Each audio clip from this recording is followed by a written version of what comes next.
पति ने जानबूझकर सीढ़ियों पर तेल डाला और पत्नी को चोट लग गई, लेकिन उसने ऐसा अभिनय किया जैसे कुछ हुआ ही न हो। पत्नी रसोई में खाना बना रही थी। गैस चूल्हे में अचानक लगी आग लग गई, जिससे लड़की का हाथ जल जाता है। यह भी पति ने ही किया है। हर दिन वो अपनी पत्नी को मारना चाहता है, इसलिए उसने इतने जाल बिछाए हैं, लेकिन कहा जाता है कि आग के बिना धुआं नहीं होता। पति के ऐसा करने की वजह क्या है? ऐसा इसलिए है क्योंकि उसकी पत्नी ने एक गंभीर गलती की है। कहानी 1 साल पहले की है। इस आदमी का नाम ऋषभ है। वो अपने परिवार के साथ एक छोटे से शहर में रहता है। यह देखकर कि वो शादी करने के लिए काफी बड़ा हो गया था, इसलिए उसके परिवार ने उसे लड़की दिखाने की व्यवस्था की। शहर में रहने वाली रानी नाम की एक लड़की है। ऋषभ ने उसे देखा और उसे तुरंत उससे प्यार हो गया। रानी खूबसूरत और सेक्सी दोनों है। ऋषभ जैसा सरल शुद्ध लड़का उसके आकर्षण का विरोध नहीं कर पाता है।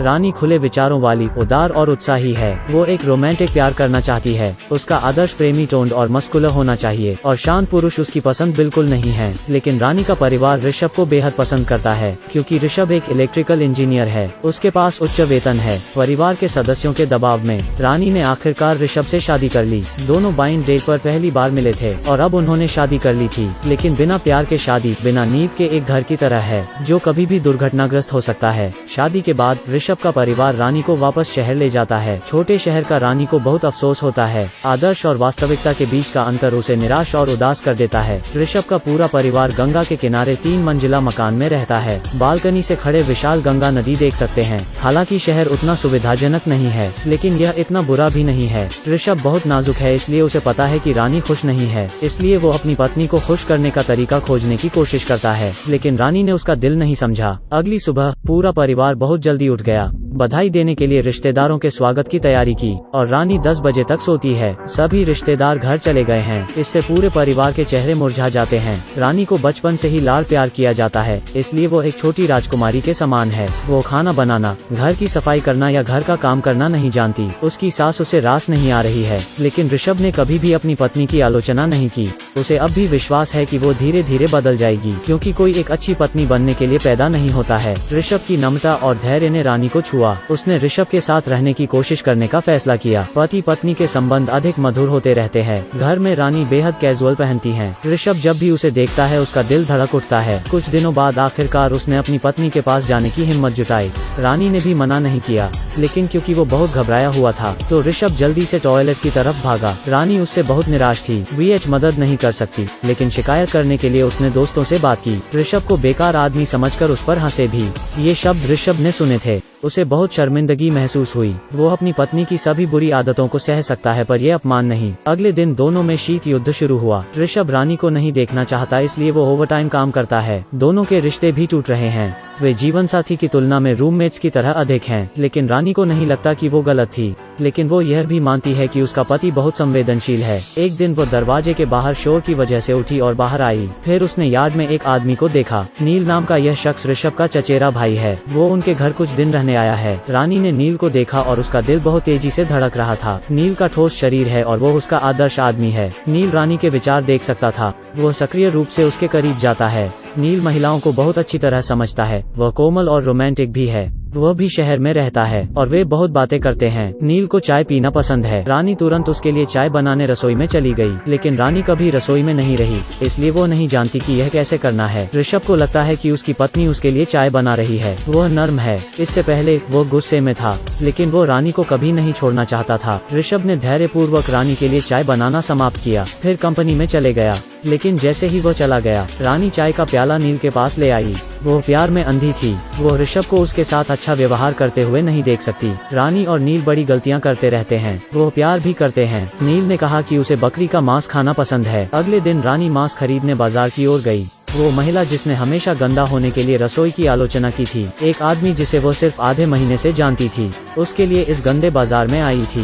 पूरे परिवार ने रानी का बदलाव देखा और वे सब खुश थे, लेकिन वे नहीं जानते दरअसल रानी इस घर से जल्दी निकलने का उपाय सोच रही है। नील के साथ नया घर बनाने के लिए ऋषभ के परिवार की मेहरबानी देख रानी को बहुत अफसोस है। उसने नील से उसे दूर ले जाने के लिए विनती की। नील ने राजी होने का नाटक किया, लेकिन उसने गुपचुप तरीके से अपना सामान बढ़ा और चले गया। शाम को जब रानी बहुत खुश क्योंकि नील रात को खाने पर आने वाला था, लेकिन वो बिना एक शब्द कहे चला गया। रानी को छोड़ दिया गया था। वो चौंक गई और अपने कमरे में वापस आ गई। वास्तव में जो प्रेम केवल रानी ने सोचा था, यह नील की नजर में एक पैसा जितना भी नहीं है। रानी का हृदय ग्लानि और पश्चाताप से भर गया। वो अपने पति को धोखा नहीं देना चाहती थी, तो उसने ऋषभ को सारी बात बता दी। लेकिन उसे आश्चर्य हुआ क्योंकि ऋषभ उतना उत्तेजित नहीं था जितना उसने सोचा था। इसके विपरीत वो बहुत शांत है, जैसे कुछ हुआ ही नहीं था, क्योंकि अभी उसका दिल मर चुका था। आमतौर पर वो बकरी के मांस से नफरत करता है, आज वो बहुत खाता है। भले ही उसने शांत रहने की कोशिश की, लेकिन वो फिर भी अपने दिल में गुस्सा रखता है। ऐसी चीज कोई पुरुष स्वीकार नहीं कर सकता, क्योंकि वो बहुत गुस्से में था। इसलिए अगले दिन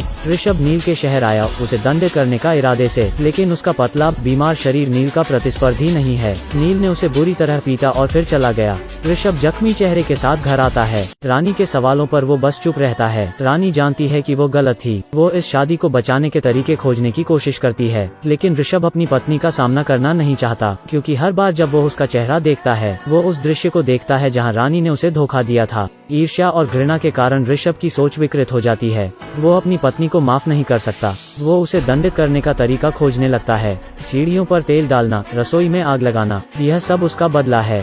ऋषभ की पीड़ा के तहत रानी हर दिन डर के साए में रहती है। वो लगभग पागल हो जाती है। हताशा में रानी छत पर चली गई। वो अपनी मौत से सब कुछ खत्म करने वाली थी। ऋषभ उसे रोकने के लिए दौड़ा। वो रोया और उससे माफी की भीख मांगी। वो रानी से नफरत नहीं करता था, लेकिन खुद से नफरत करता था। बेकार होने के कारण, इतना कमजोर होने के कारण दोनों ने एक दूसरे को गले लगाया और रो पड़े। दोनों ने सब कुछ एक तरफ रखकर फिर से शुरू करने का फैसला किया। अगले दिन ऋषभ अपनी पूर्व सज्जनता में लौट आया। रानी भी सीखने की कोशिश करती है कि एक अच्छी पत्नी कैसे बने। हालांकि दोनों लोग अब भी कम ही बात करते हैं, लेकिन एक दूसरे को देखने वाली आंखें ज्यादा नर्म थीं।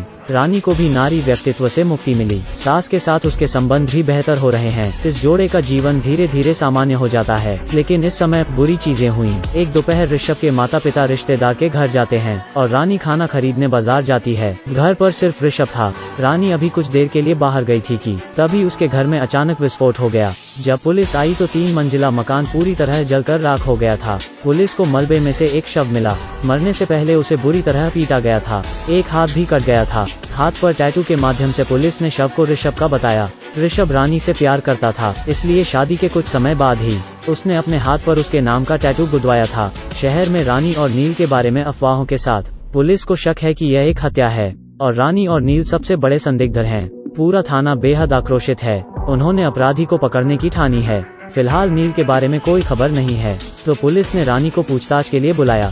रानी ने विस्तार से बताया कि उस दिन क्या हुआ था। निश्चय ही नील उस दिन उन्हें ढूंढने आया था। ऋषभ को डर था कि रानी खुश नहीं है, तो उसने रानी को बाजार में कुछ खरीदने के लिए कहा था। घर से निकलने के बाद रानी ने पड़ोसी के बच्चे को उसके लिए दरवाजा बंद करने के लिए कहा।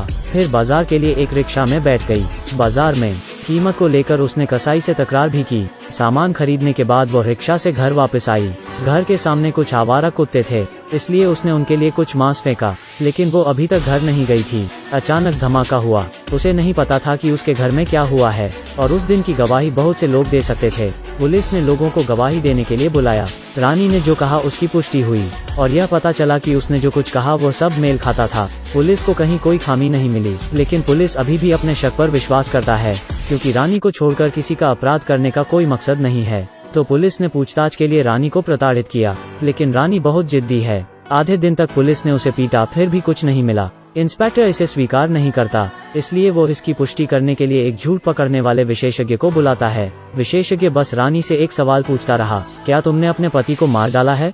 लेकिन रानी नहीं जवाब देती रही। उसका चेहरा शांत है, उसकी हृदय गति भी बहुत सामान्य है। अंत में विशेषज्ञ को एक निष्कर्ष पर आना पड़ता है, रानी झूठ नहीं बोल रही है।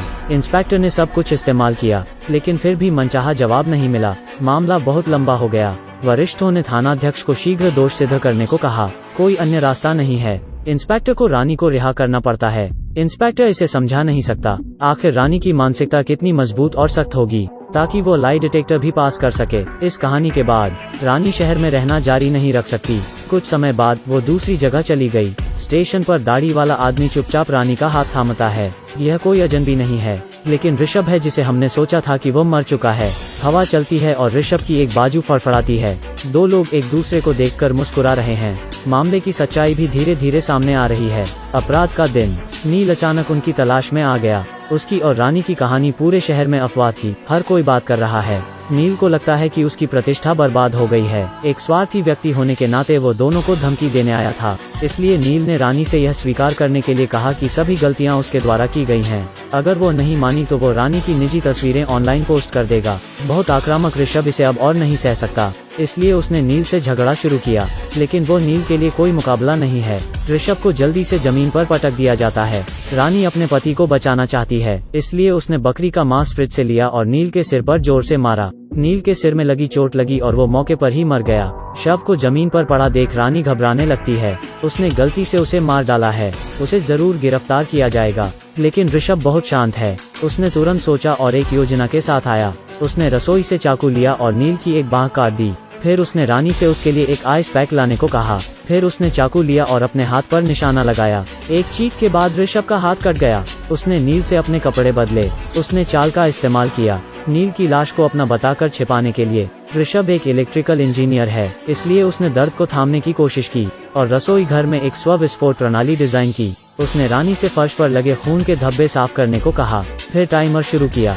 ऋषभ ने रानी को बाहर जाने के लिए कहा, साथ ही जाते समय उसने उसे सावधान रहने की चेतावनी दी। फिर उसने योजना का पालन किया। रानी ने शांति से दरवाजे से बाहर निकलने की कोशिश की। उसने वैसा ही किया जैसा ऋषभ ने उसे बताया था। सभी को सादर अभिवादन। फिर बाजार के लिए एक रिक्शा की सवारी की। पहले उसने बकरी के मांस का एक टुकड़ा खरीदा, फिर मीट को दूसरे स्टॉल पर ले गई और उन्हें इसे काटने के लिए कहा। जिस मांस के टुकड़े से उसने नील को मारा था, वो भी उन टुकड़ों में शामिल था। उसके घर के पास आकर रानी ने तुरंत मीट लिया और दरवाजे पर आवारा कुत्तों को फेंक दिया। हत्या के हथियार को पूरी तरह से नष्ट कर दिया गया था। इस समय रसोई में टाइमर खत्म हो गया और विस्फोट हो गया। विस्फोट ने तुरंत पड़ोसियों का ध्यान आकर्षित किया। ऋषभ नील के हाथ के साथ छत से गंगा में कूदकर भाग गया। सभी लोग घटनास्थल पर एकत्रित होते हैं, तो किसी ने ऋषभ को नदी में नहीं देखा। ऋषभ नीचे की ओर तैरने की कोशिश करता है, फिर नील का हाथ पानी में फेंक देता है। सच्चाई को पूरी तरह से दबा दिया गया। इस समय ऋषभ ने अपनी योजना पूरी कर ली है।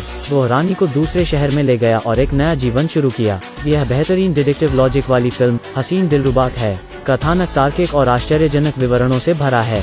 यदि आप केवल पिछले भाग की सामग्री देखते हैं, तब निम्नलिखित भाग की विशेष सामग्री की कल्पना करना कठिन है। अगर आपको यह दिलचस्प लगी हो तो पूरी फिल्म देखें। ठीक है, मैं हुयेन हूँ। अगली दिलचस्प फिल्मों में फिर मिलते हैं।